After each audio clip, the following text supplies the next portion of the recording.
Be like the flame and run around on your Marvel set instead of being an NPC. You can be a comic book character. You can be wild and ornate and magical. My friend was talking about Spawn and how it inspired him, and then he was using AI and hand drawn and making art what he wanted it to be. And I said, we should have an art day. Art day almost turned into a tattoo. And I got a sketch. I can't tell you when's the last time I got a sketch.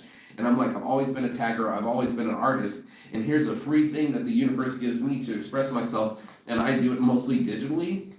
It was nice to have my phone off. Both my phones died, so I gotta be in the moment without my phone, having real lunch with my friends that I had 2 years ago. She had no idea I'd be there, and we're recreating the same situation. Last time we were at the museum and went to see Tom of Finland. We spent a whole day in the museum. When's the last time you went to the museum and got inspired with your friends? That's some fucking free fun, man. That's some awesome. But we forget museums exist. We forget libraries exist. We forget social functions exist, and we keep hibernating in our houses, waiting for Miss America to knock on our door and offer a blowjob, and not taking that adventure. And that's what I did. I took the adventure. I saw an old friend.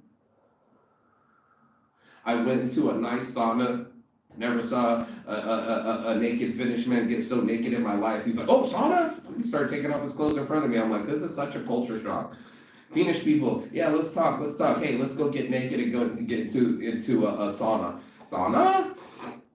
What a fucking trip this has been. My life has been a full-on trip, and I'm so grateful to be living it. I'm so grateful that the universe has conspired in my favor. I'm so gonna go with it and go with Tula this second time before she dies, and go plant some weed and grow a cannabis shop and help her with her broken arm, give her massages, and go far north away from everyone, and write my books, and then take a train bus down from Sweden all the way where I need to go to Denmark. Why not?